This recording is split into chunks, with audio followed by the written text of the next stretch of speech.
nós vamos tratar agora? Do sistema financeiro, a estrutura do sistema financeiro. E muitas questões. Eu poderia dizer assim, que chega a quase 30% das questões de conhecimentos bancários é de estrutura do sistema financeiro. Então, nós precisamos estar muito atentos.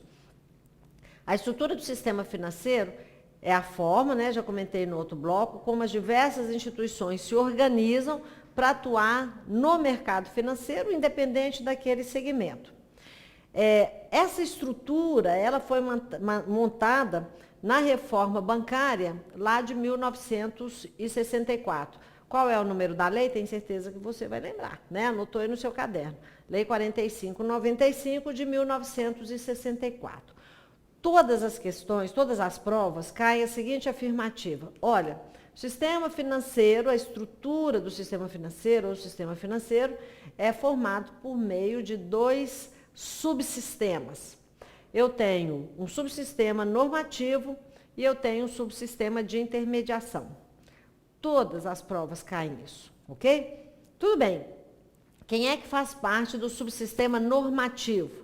Eu tenho autoridades monetárias e tenho autoridades de apoio. Nas autoridades monetárias, quem que nós vamos ter aí? Conselho Monetário Nacional e Banco Central. São as duas únicas autoridades monetárias. O Banco do Brasil, e normalmente é muito comum cair isso, o Banco do Brasil foi autoridade monetária até 1986. Então, hoje, ele não é, desde 1986, ele não é autoridade monetária mais. Aqui eu tenho Conselho Monetário Nacional e Banco Central. Ah, Mara, você não falou de Conselho Monetário Nacional ainda? Eu vou falar. O Conselho Monetário está dentro da estrutura do sistema financeiro, tá? Por enquanto é só para você ir aí familiarizando com a estrutura. As autoridades de apoio, dentro do subsistema normativo, aqui nós estamos falando de CVM, que é a Comissão de Valores Mobiliários. No subsistema de intermediação, ou seja, apesar de chamar subsistema de intermediação, observem que nós vamos ter instituições financeiras intermediárias e instituições financeiras auxiliares, que nós já vimos a diferença. Nas instituições intermediárias, captam recursos dos superavitários, emprestam para os deficitários, né, emprestam ou financiam os deficitários, bancam o risco e recebem o spread, né, a remuneração pelo risco. E as instituições auxiliares, elas dão ali, atuam no suporte operacional, que principalmente aqui a parte do mercado de capitais, a execução de ordens de compra e venda. Vamos pegar esse mesmo slide e vamos acrescentar aqui essas atribuições. Então, o subsistema normativo, grande papel é atuar, grande objetivo, na regulação e na fiscalização das instituições financeiras, né? E no subsistema de intermediação. A intermediação em si, que é captar, emprestar ou financiar, o suporte operacional, que é o que as instituições auxiliares fazem, e a administração de recursos de terceiros. Assustou aí? Fica calmo. Vamos agora traduzir essa estrutura, tá? Nós vamos fazer um desenho aqui, vamos construir esse desenho juntos. Qual é o nosso desafio? A hora que a gente terminar esse bloco, é importante que você faça sozinho, faz no ar, no caderno, qualquer hora que você estiver pensando, você tem que enxergar esse organograma e saber quem é quem dentro dessa estrutura. Por isso que eu vou montar uma colinha aqui maravilhosa para a gente não esquecer. Então, e aqui eu já vou citando várias questões que caem a respeito desse assunto. Primeira coisa que nós precisamos saber é quando que essa estrutura foi montada. Então, nosso ponto de partida é a Lei 4595, lá de 1964. Muito comum perguntar assim, o que a Lei 4595 criou? Ou então perguntar, olha, são as instituições criadas a partir da reforma bancária ou da Lei 4595 são. Então, eu preciso saber que a Lei 4595 criou duas instituições. Criou o Conselho Monetário Nacional e criou aqui o Banco Central. Vou chamar de Bacen.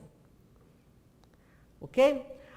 Aí, é muito comum falar assim, a Lei 45/95 criou a CVM, que é a outra instituição aqui que faz parte do subsistema de regulação? Não, não criou. Então, observe o seguinte, nesse primeiro momento, eu tenho Conselho Monetário Nacional, tenho Banco Central e tenho a CVM, que é a Comissão de Valores Mobiliários. Essas três instituições, elas compõem aqui o que a gente chama de subsistema normativo, que pode vir também com o nome, então aqui, ó, normativo, que pode vir, CESP gosta de chamar assim também, subsistema de regulação. Ou então pode vir com o termo subsistema de supervisão, sendo que o mais comum é tratar como subsistema normativo. Tudo bem. O que nós precisamos saber aqui? Fazem parte do subsistema normativo, que é o que tem o papel de regular e fiscalizar, exclusivamente essas três instituições, o Conselho Monetário, Banco Central e CVM. Vou voltar aqui na tela anterior. O que nós falamos lá? Olha, o subsistema normativo é composto de autoridades monetárias e de apoio. Quem aqui é a autoridade monetária? Conselho Monetário Nacional é uma autoridade monetária.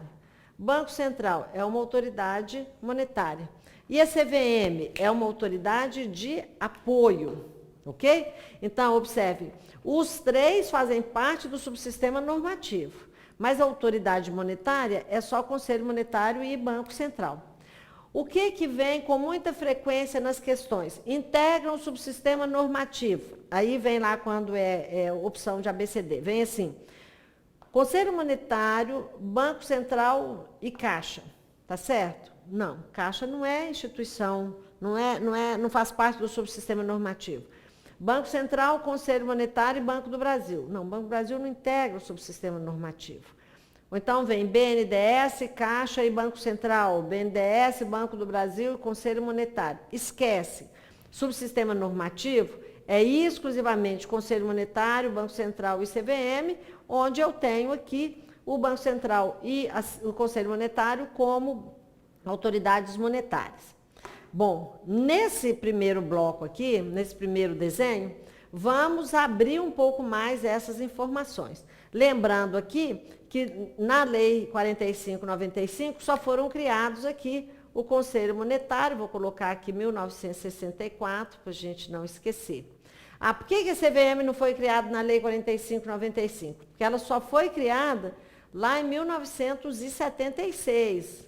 Então, já tinha 12 anos que o Banco Central estava funcionando, já tinha lá 12 anos que o Conselho Monetário tinha sido criado. E aí é que foi criada a CVM. Quando nós tivemos a Lei 45/95, o Conselho Monetário foi criado pela desativação do Conselho da SUMOC. Falei isso no outro bloco. Então, o Conselho da SUMOC e a SUMOC foram criados lá em 1945, para fazer essa transição quando tivesse a criação do Banco Central e do Conselho Monetário. Foi criada em 1945 e demorou aqui praticamente 20 anos essa transição. Então, quando criou o Conselho Monetário, desativou o Conselho da SUMOC. Quando criou o Banco Central, desativou a SUMOC, ok? E a CVM foi criada lá na frente. Conselho Monetário Nacional, e aí nós já vamos deixar isso como padrão, ele é um órgão colegiado. O que é isso? Órgão colegiado é aquele que tem mais de um membro. Então, nós vamos ver vários conselhos na nossa matéria. Eu vou ver Conselho Monetário Nacional, eu vou ver Conselho de Recursos do Sistema Financeiro Nacional, eu vou ver Conselho Nacional de Seguros Privados, eu vou ver Conselho Nacional de Previdência Complementar, tudo é conselho. E todos eles são órgãos colegiados, tá? E é muito comum falar assim, o Conselho Monetário é um órgão singular. Aí, muitas vezes, a gente pensa assim, deve ser, né? Porque só tem um órgão, né? Um conselho monetário. Não, ele seria um órgão singular se ele tivesse um componente. Então, quantos componentes que o conselho tem? 3. Precisamos saber isso? Sim, tá? Então, o que eu tenho aqui? O Conselho Monetário é composto de tem 3 membros. Quem que eu tenho aqui? O ministro da Fazenda, o ministro do Planejamento, Orçamento e Gestão. É muito comum vir só com o termo de ministro do Planejamento. E eu tenho aqui o presidente do Banco Central. Aqui pode ser o representante do ministro? Não. Aqui tem que ser o ministro. E essa é uma questão. Assim, compõe o Conselho Monetário Nacional. O ministro da Fazenda ou o seu representante? Não, não pode ser o representante. Aqui é o ministro da Fazenda, o ministro do Planejamento e Gestão e o presidente do Banco Central. Ok? Aqui a grande questão nós já tivemos alguns períodos antes do Plano Real, que nós chegamos a ter lá mais de 20 membros, né, no Conselho Monetário Nacional. Por que é interessante ter muitos membros? Porque eu teria ali um representante de cada setor da economia para discutir, como ser um subsistema normativo, para discutir as normas que vão afetar todo o mercado. Só que com o Plano Real, né, foi reestruturado aqui, e aí nós passamos a ter 3 membros. Qual é o problema? O Conselho Monetário Nacional, né, junto aqui com a composição do ministro da Fazenda, do Planejamento do Banco Central, vai tomar decisões que vão afetar todos os segmentos da economia. Crédito rural, crédito habitacional, crédito ao consumo. Então, para evitar que eles tomem uma decisão e que chegue, a hora que chegar lá no mercado, gere ali problemas, conflitos, o que eles fazem? Eles vão pedir consultoria aos representantes, né, ou alguns representantes de cada setor. O que isso quer dizer? O Conselho Monetário Nacional vai contar aqui com as chamadas comissões consultivas. O que uma comissão consultiva faz? Dá consultoria, quando o Conselho pede. O que isso quer dizer? Nós vamos agora analisar e soltar uma legislação sobre crédito rural. Então, eu vou convocar a Comissão Consultiva de Crédito Rural para a gente trocar uma ideia. Não, agora é sobre habitação e saneamento público. Então, eu vou chamar lá a Comissão Consultiva de Habitação e Saneamento Público. É o crédito habitacional, é o crédito industrial. Então, aqui nós vamos ter 7 comissões consultivas. Tem que saber esse número? Tem. Depois nós vamos mostrar aqui quais são o nome das 7 comissões. Mas o Conselho Monetário também, ele conta com uma comissão técnica, que é a chamada COMOC. Não vamos confundir COMOC com SUMOC. A SUMOC foi extinta em 64. E hoje nós temos a COMOC, que é a Comissão Técnica da Moeda e do Crédito. O que ela vai fazer? Ela vai dar um suporte ali às decisões, né, as decisões sempre técnicas, relativas às decisões que dizem respeito à moeda e o crédito. E ali também ela vai fazer um trabalho ali de suporte, né, nas decisões do Conselho Monetário Nacional em relação a esses assuntos. Cuidado que nós precisamos ter. Já caiu uma questão falando assim, a COMOC conta com 8 comissões técnicas, tá certo? Não, é uma comissão técnica, que é a COMOC, e 7 comissões consultivas, ok? Observem que elas não são integrantes aqui, ó, do Conselho Monetário, né? O Conselho Monetário convoca essas comissões quando ele tem necessidade aqui de tomar uma decisão específica sobre aquele assunto. Tudo bem? Depois nós ainda vamos falar das atribuições do Conselho. Aqui a principal coisa que nós precisamos saber é que o Conselho Monetário Nacional é o órgão máximo do sistema financeiro nacional. Você vai lembrar de mim na hora da prova, seja Banco do Brasil, Caixa, Banco do Nordeste, BASA, Banco Central, sempre vai cair a seguinte pergunta. O órgão máximo do sistema financeiro nacional é... Aí a letra A, 99% das vezes, vai ter lá o Banco Central. Aí a gente fala assim, ó, que facinho, já acertei de cara. E marca. Não, o Banco Central não é o órgão máximo. Olha quem é o órgão máximo. Conselho Monetário Nacional. Por que a maior parte das pessoas erram e as questões, né, os organizadores da prova fazem isso de maldade com a gente? Porque ninguém vê, ninguém ouve falar de Conselho Monetário. Quem vai na mídia, quem está lá né, dando entrevista, é o presidente do Banco Central, que ele integra o conselho, ele inclusive faz aqui o papel de secretariado do Conselho Monetário Nacional. Mas ele não é o mais importante é o Conselho Monetário Nacional. Ele é um órgão normativo por excelência. O que isso quer dizer? Não cabe a ele nenhuma atividade executiva. É igual eu lá em casa, eu só mando. Ok? Então, o Conselho Monetário é aquele que manda no mercado. Ele é o dono desse parque. Então, se ele manda, tem que ter alguém que obedeça. Então, quem que obedece aqui? Banco Central e CVM. Ponto. Já tem uma questão que fala assim, o Banco Central e a CVM, apesar de estarem na mesma posição hierárquica, o Banco Central é mais importante. Tá certo? Tá. É igual a gente pensar uma estrutura de família, né? Tá aqui, por exemplo, eu sou Conselho Monetário Nacional. Eu sou o órgão máximo do lar, né? Sou órgão normativo por excelência. Não tenho atividade executiva. O que eu faço então? Mando, né? Se eu mando, tem que ter quem obedeça. Quem obedece? Marido e filho não. Já viu o filho obedecer? Marido e empregada. Isso. Filho não obedece. Marido e empregado obedecem.